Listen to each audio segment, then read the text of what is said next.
Assalamualaikum warahmatullahi wabarakatuh. Alhamdulillah rabbil alamin. Nahmaduhu wa nasta'inuhu wa nastaghfir wa na'udzu billahi min syururi anfusina wa min sayyiati a'malina. May yahdihillahu fala mudilla lahu wa may yudlil fala hadiyalah. Allahumma shalli wa sallim wa barik ala sayyidina Muhammad wa ala alihi wa sahbihi ajma'in, amma ba'du. Kunjuk dumateng para bapak, ibu, sedaya-sedaya, para pengasuh Pondok Pesantren Mardotilah serta semuanya saja. Mari di kesempatan yang baik ini kita sama-sama haturkan puja puji syukur kehadirat Allah Subhanahu wa Ta'ala, yang mana pada malam hari ini kita semuanya masih diberikan oleh Allah nikmat yang banyak. Bisa duduk dengan nyaman. Sehat Bu nggih? Sekeco nggih? Alhamdulillah. Lelenggahan kanthi sekeco, duduk dengan nyaman. Kemudian kalau ngantuk-ngantuk dikit ya itu nikmat dari Allah. Orang kalau nggak bisa ngantuk, nggak bisa tidur itu ya jadi penyakit Bu. Nggih? Nggih Pak ya? Nggak bisa tidur itu jadi penyakit. Jadi kalau kita bisa ngantuk-ngantuk dikit itu nikmat. Orang bisa lupa itu nikmat apa bukan Bu? Nikmat. Coba misal kita punya masalah banyak, nggak bisa kita lupain, jadi penyakit. Kita kadang bisa ngelupain itu malah justru nikmat tersendiri. Ya. Keduanya salawat serta salam semoga tetap tercurah kepada uswah kita Nabi besar Muhammad sallallahu alaihi wasallam, dan juga kepada keluarga beliau, sahabat serta para pengikutnya hingga akhir zaman nanti. Para bapak ibu semuanya yang dirahmati Allah, di kesempatan malam hari ini kita akan sama-sama mengenal dengan sirah Rasulullah sallallahu alaihi wasallam. Sirah niku mboten sirah nggih. Sanes nggih. Sirah kalih sirah niku benten, beda nggih. Sirah niku apa? Sirah niku mustaqal nggih. Kalau sirah sanes, sirah niku sejarah. Nggih, sejarah Rasulullah sallallahu alaihi wasallam. Jadi para bapak ibu semuanya rahmati Allah, kita mengenal Kanjeng Nabi. Kenapa kok kita harus mengenal Kanjeng Nabi, mengenal Rasulullah? Karena memang beliau ini sosok teladan buat kita. Kalau kita ingin jadi bapak yang baik, ikut saja Rasulullah. Ingin jadi ibu yang baik, ikut saja petunjuk dari Rasulullah Sallallahu Alaihi Wasallam. Ingin jadi tokoh masyarakat atau warga masyarakat yang baik, ikut saja apa yang diajarkan oleh Rasulullah Sallallahu Alaihi Wasallam. Insya Allah kita akan menjadi pribadi-pribadi yang baik, sekaligus nanti pribadi yang beruntung fid dunya wal akhirah.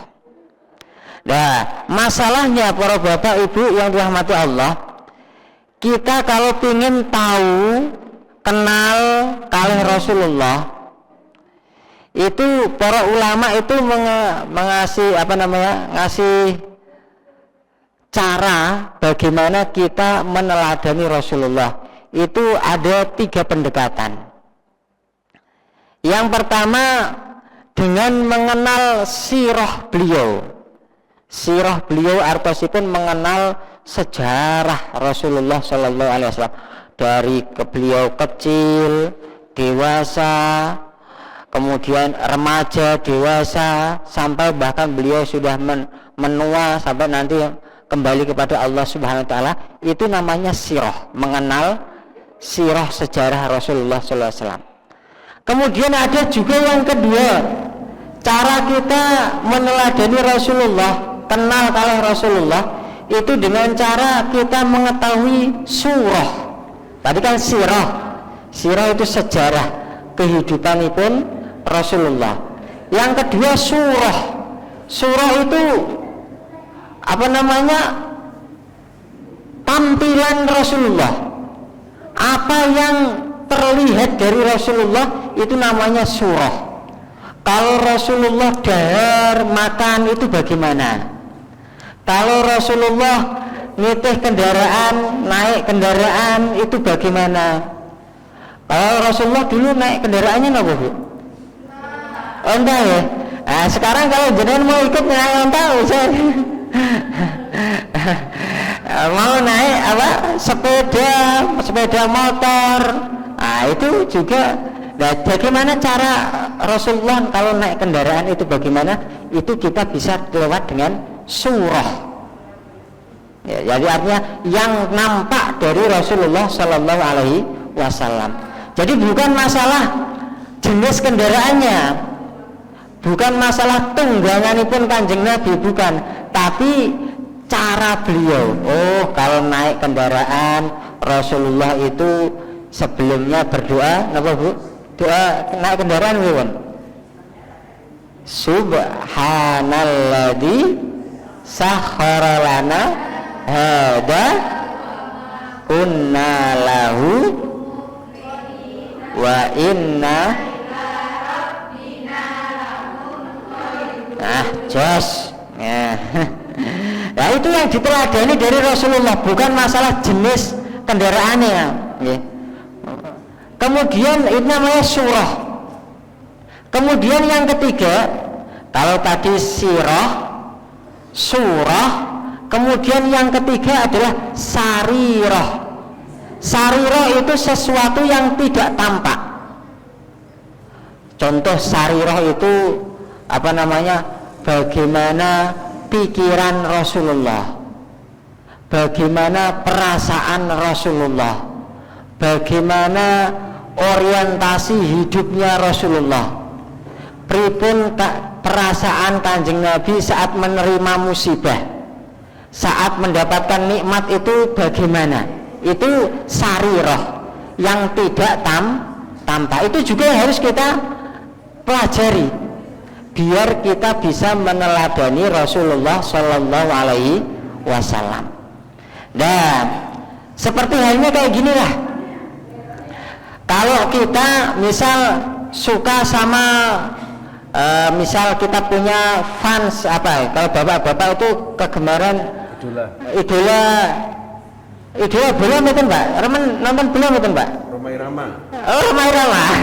Wah, Pak itu Rhoma Irama. Kalau bapak-bapak monggo suka misalnya bola, sukanya sinten, Pak? Idolanya, Pak? Bola. Oh, enggak suka bola tuh, alhamdulillah. Jadi enggak ada apa namanya? Enggak ada yang Syahrullah, enggak ada yang begadang. Ibu-ibu sukanya apa? Selawatan, Masya Allah. Artinya kalau kita punya idola, misal siapa ya, pasti yang kita tuju pertama adalah tampilannya. Wah, idola saya misal kalau ada mas-mas atau remaja-remaja kalau punya idola Ronaldo, apalagi pas Ronaldo zaman dulu. Ronaldo zaman sekarang kan selebrasinya. Ronaldo zaman dulu kan ada Ronaldo yang rambutnya cuma nyepupuk ning ngarep. Nah, itu kan ikut tampilannya. Kemudian pakaiannya sukanya nomor berapa, itu kan diikuti. Itu juga demikian pula kita sebagai umatipun Kanjeng Nabi, umatnya Rasulullah Shallallahu Alaihi Wasallam. Kalau kita mengaku bahwa Rasulullah sebagai idola kita, teladan kita, maka sudah sepatutnya seyogyanya satu, kita suka apa yang disukai Rasulullah. Yang kedua, kita juga kenal dengan Rasulullah. Siapa ayahanda beliau, ibu beliau, putranipun, anak-anaknya ada berapa? Putranipun Kanjeng Nabi enten pinten, Pak? Ya, anak-anak ini, anaknya Rasulullah, putranya Rasulullah ada berapa? Hah? 5? 7. Yang laki-laki ada berapa? 3. Yang perempuan? 4. Nah itu kita mengenal biografi Rasulullah Shallallahu Alaihi Wasallam. Nah pada kesempatan malam ini kita akan sedikit mengenal tentang sirah Rasulullah Shallallahu Alaihi Wasallam.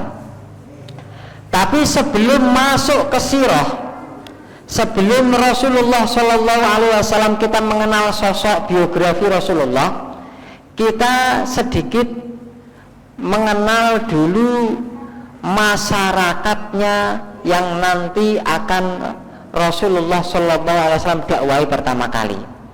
Jadi sebelum kita kenal Rasulullah, kita akan kenal dulu masyarakat yang nanti akan dituju Rasulullah Shallallahu Alaihi Wasallam. Gambaran masyarakat Mekah itu bagaimana? Biar apa? Biar kita itu tahu, oh ternyata Rasulullah mengajarkan itu seperti ini. Rasulullah itu dakwah kepada masyarakat Mekah itu masyarakatnya itu seperti ini. Pantas kalau mereka itu dididik oleh Rasulullah Shallallahu Alaihi Wasallam. Jadi kita nanti di kesempatan malam ini kita akan mengenal bagaimana keadaan masyarakat. Jadi kita nanti di kesempatan malam ini kita akan mengenal bagaimana agar kita sadar. Seperti halnya misal kita kan kalau baru sadar rasanya nikmat, namanya nikmat sehat, itu kan kalau kita baru ngerasain sakit. Kalau baru kita ngerasain sakit baru sadar bahwa oh ternyata nikmat sehat itu luar biasa nikmatnya. Baru kita tahu rasanya makan makanan atau minum minuman itu berterasa nikmat kan kalau kita baru sedang memikirkan orang yang sakit. Misal kalau kita contoh sajalah lagi sakit gigi. Sakit gigi itu dahar enak betul Bu? Wah, nggak enak. Mau apa-apa pun nggak enak. Jangankan makan, ada suara sedikit di samping kita, pinginnya nguntur, nah itu nikmatnya sehat baru terasa saat kita merasakan sakit. Nah, demikian pula ini nanti kita akan mengenal Rasulullah, nikmat Islam, nikmat iman kita saat kita ditunjukkan bagaimana keadaan umatnya Rasulullah sebelum datangnya Rasulullah Shallallahu Alaihi Wasallam. Yang pertama, janjane masyarakat Mekah sebelum datangnya Islam itu seperti apa? Nanti juga kita akan tarik keadaan kita nanti yang ada di negeri kita, negeri Indonesia. Pertama, masyarakat, bagaimana keadaan sosial masyarakatnya. Pertama adalah Rasulullah Shallallahu Alaihi Wasallam, masyarakat beliau ternyata mereka itu hidupnya itu bersuku-suku, berkelompok-kelompok. Ibaratnya itu ada kepala suku. Kalau di Jawa itu nggak begitu terasa kepala sukunya.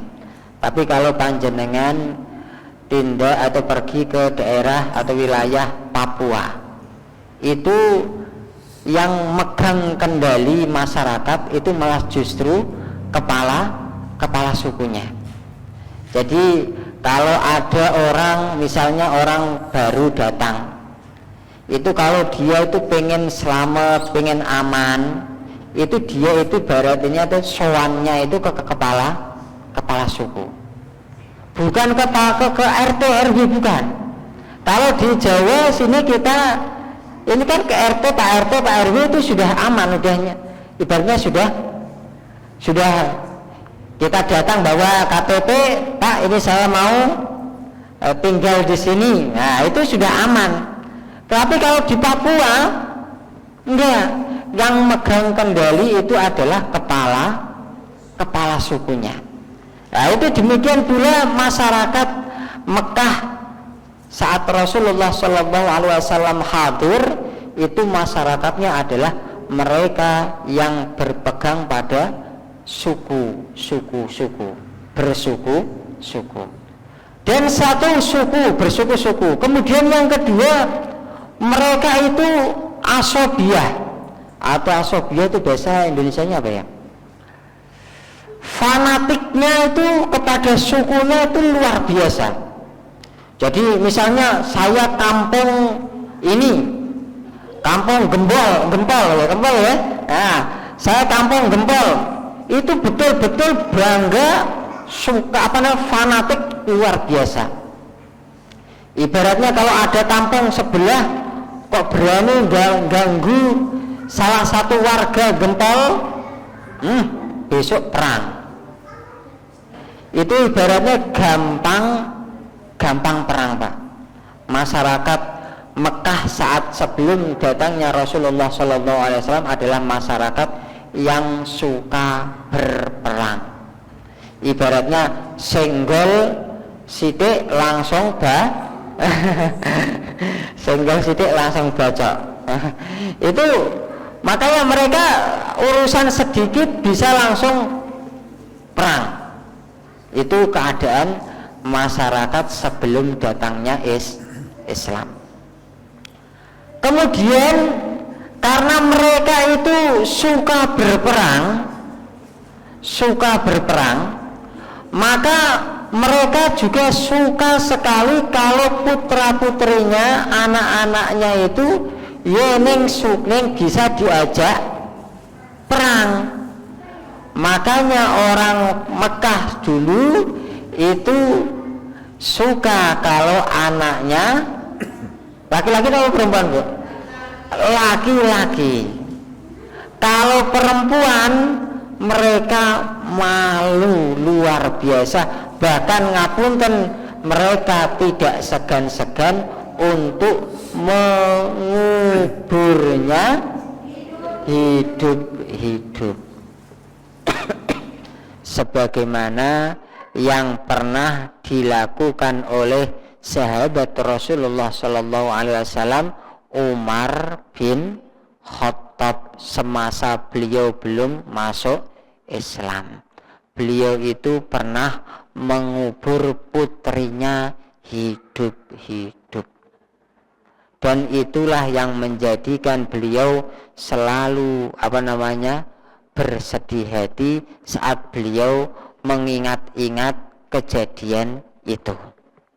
Jadi Umar bin Khattab itu pernah, Bu, dalam riwayat itu kan dia itu pas putrinya lahir, itu istrinya kan nggak nyeritain, Bu. Rasul Umar bin Khattab itu pas anak putrinya lahir itu, Umar bin Khattab berada di luar kota misalnya.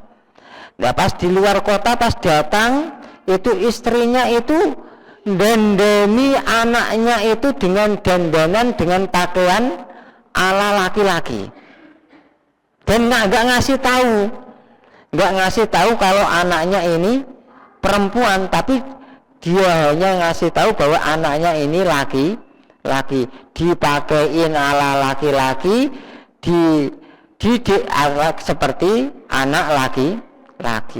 Nah begitu ketahuan, maka putrinya ini dibawa di tengah-tengah padang pasir, dan di situ beliau menggali.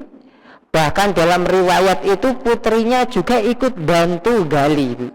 Masya Allah.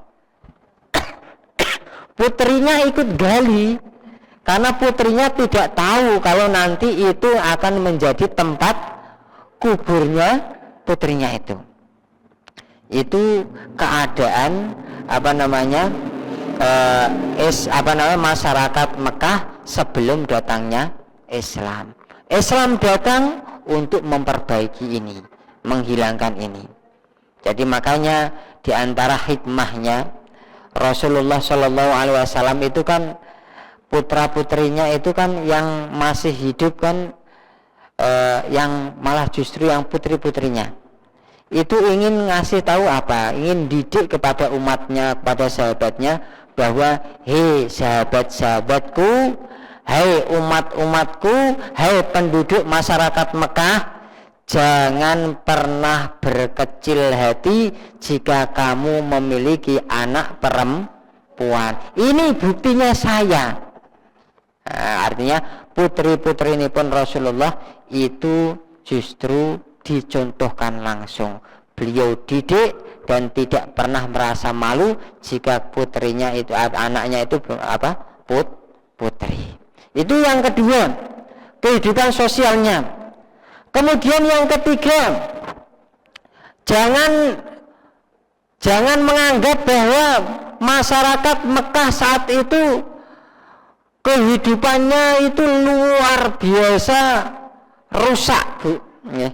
Bahkan di dalam hadis yang diriwayatkan oleh dari Ibunda Aisyah, Ibunda Aisyah yang diriwayatkan oleh Imam Abu Dawud, itu apa?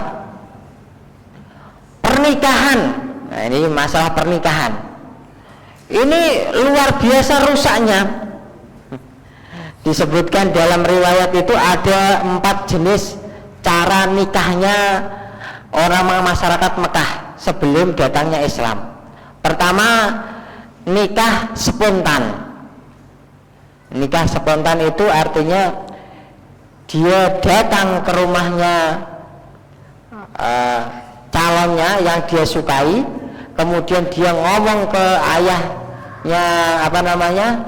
ayahnya putrinya tadi, ayahnya orang wanita yang disukai, kemudian dia membawa mahar, langsung dibawa pulang. Ini artinya nikah spontan, tanpa pakai saksi, tanpa pakai akad. Nikah spontan. Yang kedua, nikah ala masyarakat sebelum datangnya Islam. Itu adalah nikah istibda. Istibda itu nikahnya apa? Nikahnya itu, ngapunten, ini agak tabu sedikit. Itu apa? Si wanita itu kumpul dengan banyak laki-laki, si A, si B, si D, si F, udah komplit. Kemudian kalau sudah itu, kalau si wanita ternyata melahirkan, ada anaknya, maka si wanita ini tinggal milih. Kan dia tahu siapa saja ayahnya, maka si wanita ini tinggal milih, kamu, saya sama kamu saja. Nah, itu tinggal milih, namanya pernikahan istibda. Dia kumpul sama banyak laki-laki, tapi nanti milih, yang nentuin adalah si wanita. Kemudian yang ketiga, pernikahannya itu poliandri. Poliandri itu sama seperti yang kedua, tapi tidak, yang perempuan tidak milih, tapi dia diundi. Si A, si B, si D, si F, si G, diundi. Nanti kalau keluar, nanti dia jadi suaminya si wanita tadi. Ini pernikahan ala masyarakat jahiliyah. Dan pernikahan ini nanti saat datangnya Islam semuanya dihapus, maka digantikanlah dengan pernikahan sebagaimana yang ada di dalam ajaran Islam, yakni dengan akadun nikah, dengan ada mahar, sekaligus juga ada saksi sebagaimana kita ketahui. Kemudian juga pernikahan masyarakat jahiliyah dulu itu kalau punya istri itu tanpa batas. Jadi seorang laki-laki bisa punya istri 20, 25, 30 tanpa batas. Maka Islam datang dibatasi.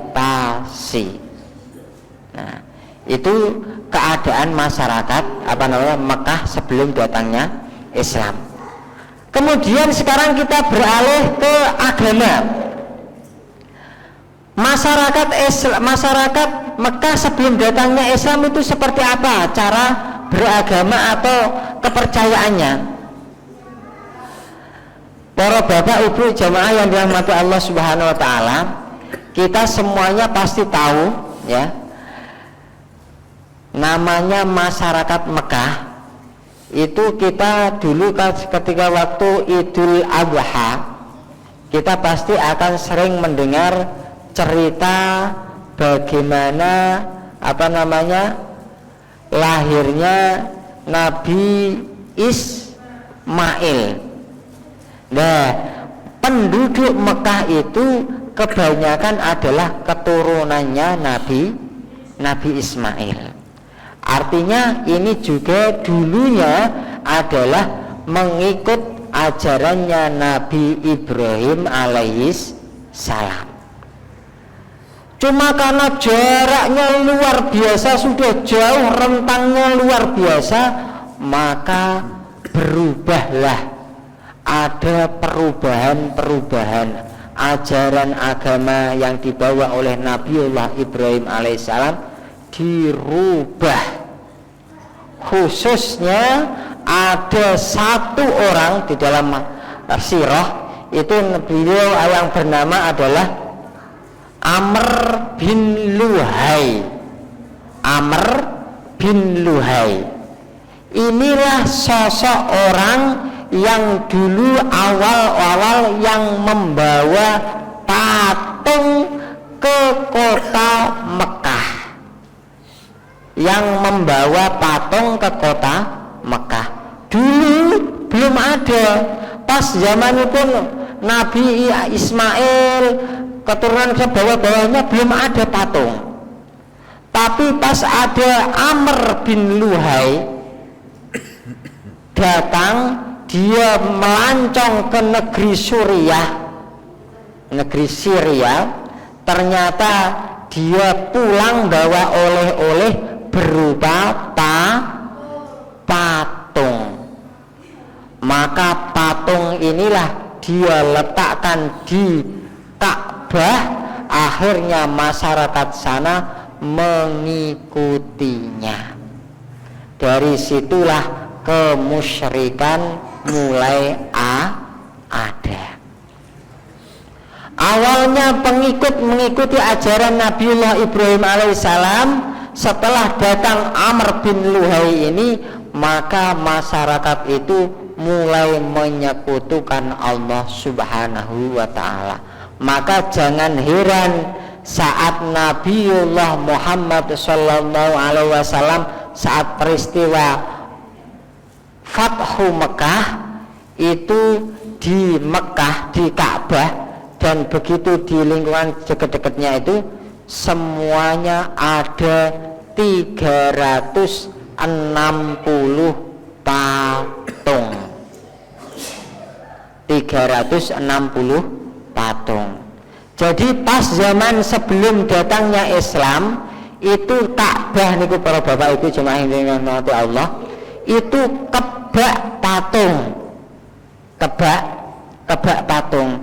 Kenapa kok banyak patung? Karena setiap suku itu punya patung sendiri-sendiri. Misal suku A punya patung sini, suku B punya patung sini, suku C punya patung sini. Karena Mekah itu sukunya banyak, bahkan kota sana naruh patung di situ. Maka misal suku A dia muter Ka'bah tawaf, mereka ada pas zaman sebelum datangnya Islam juga mereka biasa tawaf, Pak.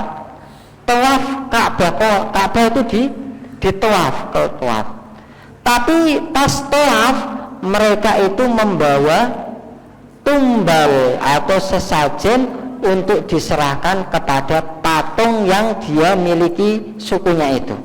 Jadi setiap suku punya patung sendiri. Makanya pas Rasulullah Shallallahu Alaihi Wasallam hadir datang dengan membawa ajaran untuk mengesahkan hanya Allah Subhanahu Wa Taala saja, ini orang-orang kafir Quraisy ini dia agak heran. Herannya apa? Ya Muhammad, wahai Muhammad, aja'alal alihata ilahan wahida. Apakah kamu itu mengajak kepada kami kepada Tuhan yang satu? Kok aneh? Kata mereka itu. Apa anehnya? Hei Muhammad, Tuhan saya yang banyak seperti ini aja, kebutuhan kami belum tercukupi kok. Ada kebutuhan yang belum tercukupi, apalagi Tuhannya cuma satu.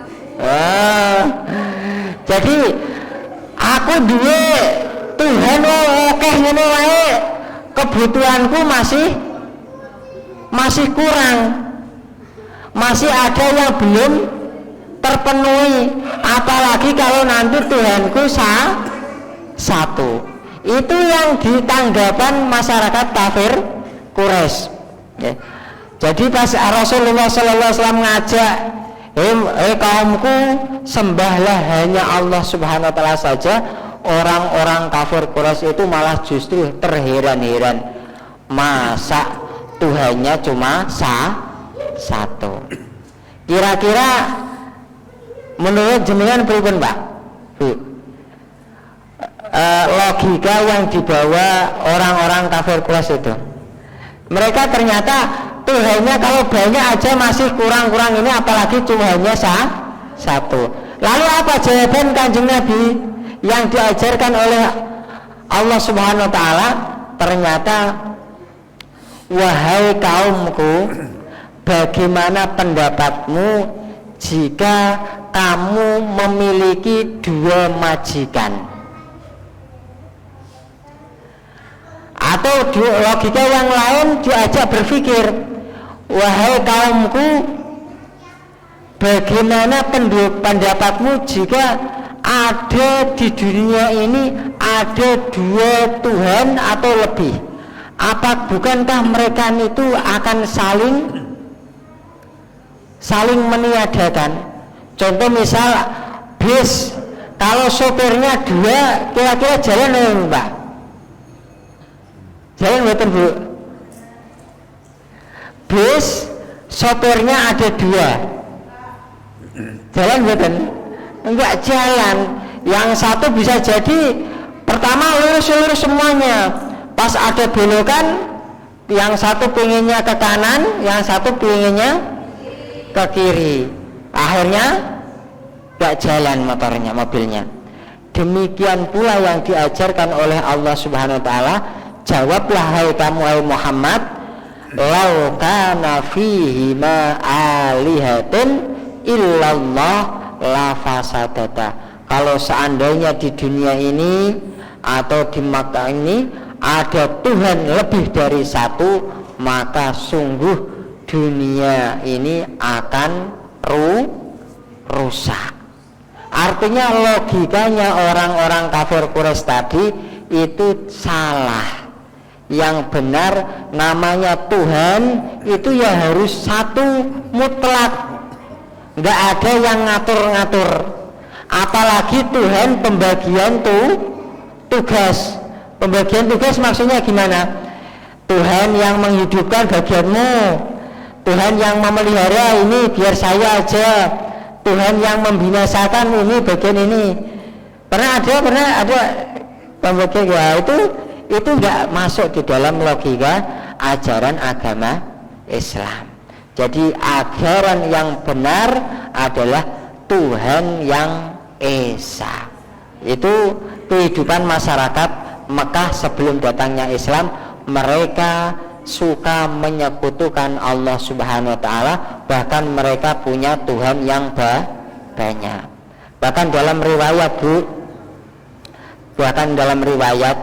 itu Umar bin Khattab itu pernah terbahak. Itu apa? Itu beliau itu kalau pas sholat, ngapunten, pas sholat itu pas assalamualaikum warahmatullah, assalamualaikum warahmatullah, salam pertama itu beliau itu sambil tersenyum. Salam yang kedua itu sambil bersedih hati. Pas ditanya sahabat yang lain, "Hai Umar, kenapa kamu tersenyum?" Kemudian yang kedua, "Kenapa engkau itu bersedih hati?" Ternyata pas tersenyum beliau menjelaskan bahwa saya itu tersenyum itu karena saya mengingat-ingat zaman dulu, kok bisa-bisanya saya dulu menyembah Tuhan yang saya buat sendiri. Maksudnya gimana? Ternyata Umar bin Khattab dulu itu pernah buat Tuhan patung dari tepung, dia buat sendiri, dia sembah sendiri. Pas dia lapar, dia ambil sendiri. Tangannya patung itu diambil, kakinya diambil. Jadi Tuhannya Tuhannya malah dimakan yang disembah. Itu jelas yang jadiin Umar bin Khattab itu tertawa atau tersenyum saat salam pertama. Kemudian yang salam kedua, kenapa beliau bersedih hati? Karena beliau mengingat tadi putrinya yang pernah beliau kubur hidup-hidup. Itu keadaan agama sebelum datangnya Islam. Tentu di antara mereka masih ada juga yang tetap berpegang teguh kepada ajaran agama Nabi Ibrahim. Itu biasanya disebut sebagai pengikut Hanafiyah. Itu mereka yang masih menjalankan ajarannya Nabi Ibrahim alaihissalam. Kemudian itu masalah kehidupan agama. Kemudian masalah ekonomi biasa masyarakat orang Mekah itu mata pencahariannya paling banyak adalah ekonomi biasa. Masyarakat orang Mekah, makanya di dalam surah Quraisy mata pencahariannya paling banyak adalah ekonomi biasa. Masyarakat orang Mekah, makanya di dalam surah Quraisy mata pencahariannya paling banyak adalah ekonomi biasa. Masyarakat orang Mekah, makanya di dalam surah Quraisy mata pencahariannya paling banyak adalah ekonomi biasa. Masyarakat Sita itu musim paling mata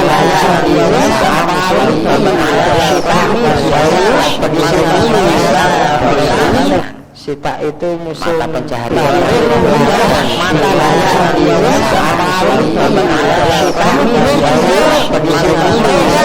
pencahariannya selain berdagang, mata pencaharian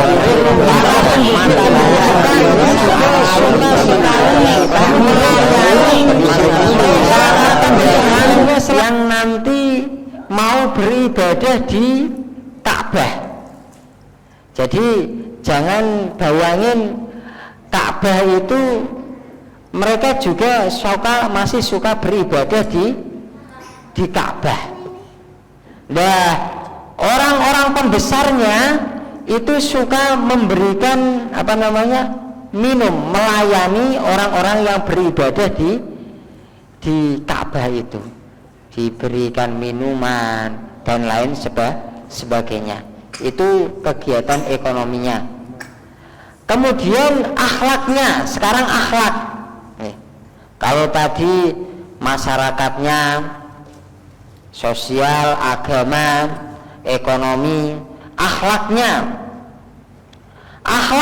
penduduk Mekah tadi selain bejat moral, pernikahan bagaimana itu perzinahan itu lumrah di mana-mana. Tapi khusus perzinahan para bapak ibu yang dirahmati Allah, ternyata malah justru yang paling banyak melakukan perzinaan itu adalah masyarakat bawah. Kalau masyarakat elitnya itu malah justru tidak, minim. Kenapa? Karena itu mereka tahu bahwa ini perilaku yang bejat. Nah, yang paling banyak itu adalah masyarakat kalangan bawah. Mereka itu perzinahan itu di mana-mana, dan itu mereka tidak menganggapnya sebagai sesuatu yang tercela. Makanya tadi misal ada pernikahan seperti itu mereka tidak menganggapnya sebagai perilaku yang tabu. Makanya dulu para bapak ibu yang dirahmati Allah, saat Islam datang itu para sahabat itu juga sempat bertanya kepada Rasulullah, ya Rasulullah, sesungguhnya si A itu anaknya ibu itu sebenarnya anakku ya Rasulullah. Itu pernah ditanyakan, sebenarnya dia itu anakku ya Rasulullah, bagaimana statusnya? Rasulullah SAW itu sudah yang lalu, sekarang tidak ada lagi seperti itu. Artinya zamannya Rasulullah SAW itu sebelum datangnya Islam itu perzinahan itu sesuatu yang lumrah, sama seperti zaman sebelum datangnya Islam di tanah Jawa. Ngapunten, sebelum datangnya Islam di tanah Jawa itu masyarakat Jawa itu juga biasa. Makanya para wali dulu ada namanya itu molimo, ajaran molimo, ya kan? Aja napa Pak? Molimo napa? Aja mau main, mau ngombe, mau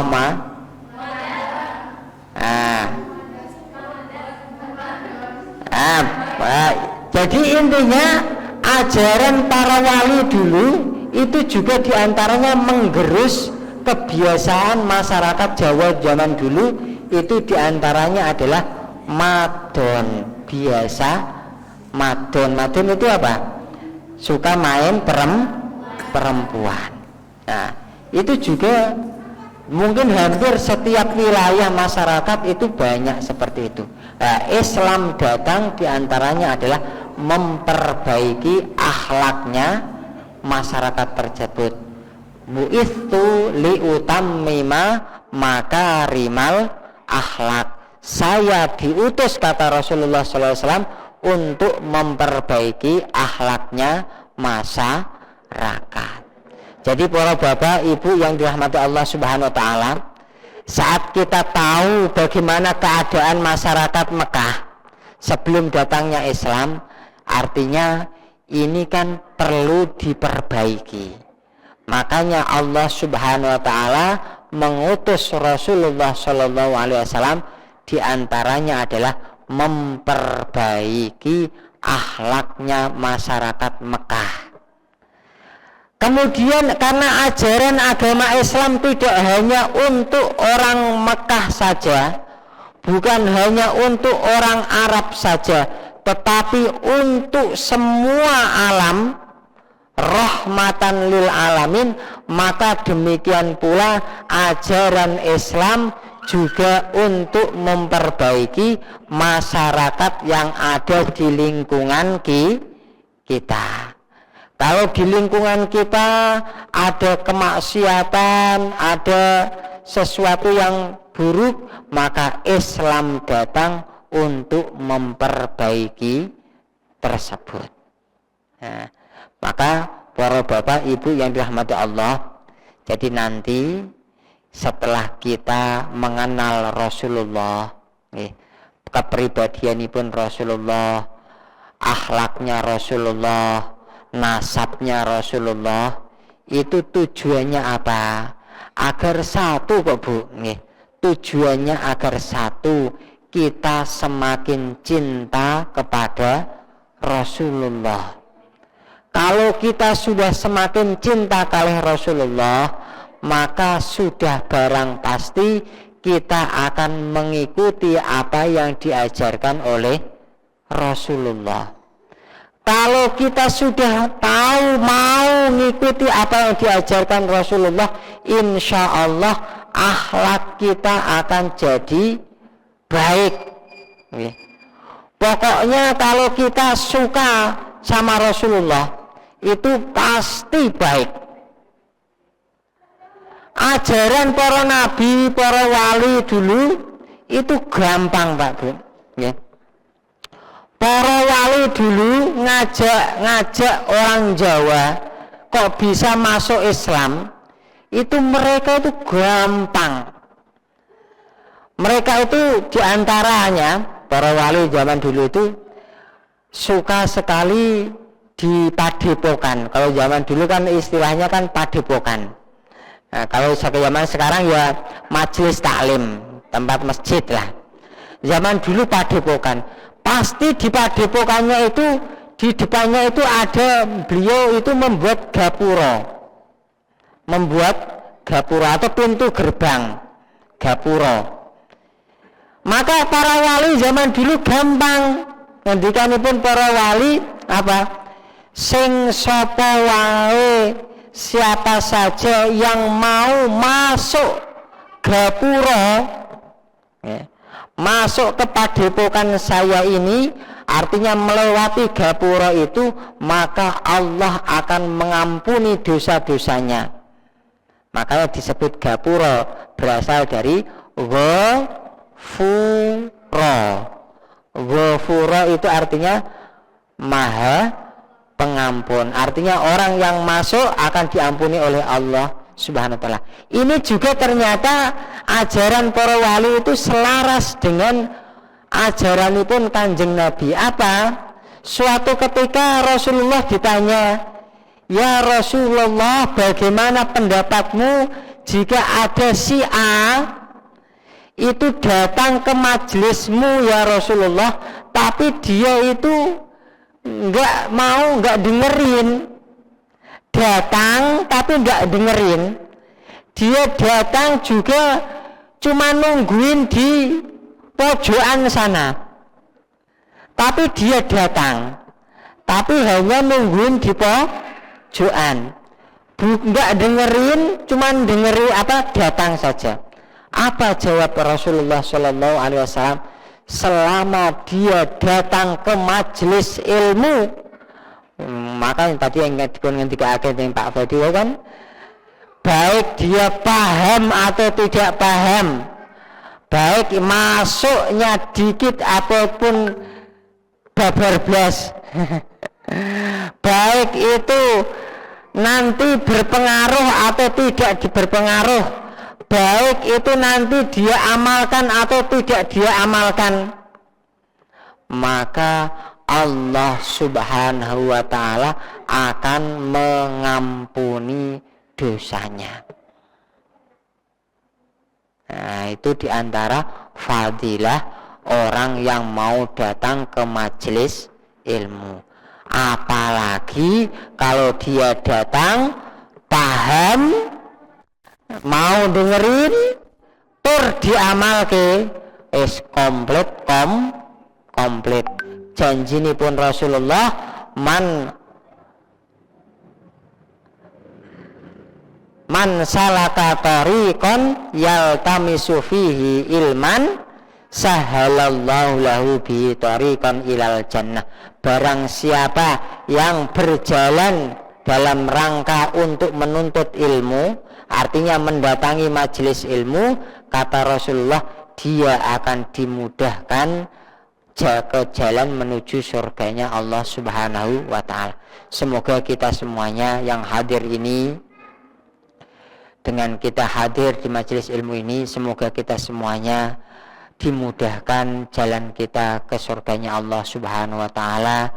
Semoga apa yang kita pelajari pada malam hari ini menjadi ilmu yang bermanfaat, yang ilmu yang bisa memperbaiki akhlak kita, memperbaiki kepribadian kita, yang dengannya kita semakin cinta kepada Rasulullah SAW, yang dengannya kita semakin cinta kepada Allah Subhanahu wa Ta'ala, sehingga kita semuanya mendapatkan ridho dari Allah, rahmat dari Allah nantinya di akhir nanti. Demikian yang bisa kami sampaikan. Semoga pembahasan terkait gambaran masyarakat sebelum datangnya Islam bisa kita pahami dan kita ambil pelajaran. Kurang lebihnya kami mohon maaf. Wallahu muwaffiq ila aqwamit thoriq. Wassalamualaikum warahmatullahi wabarakatuh.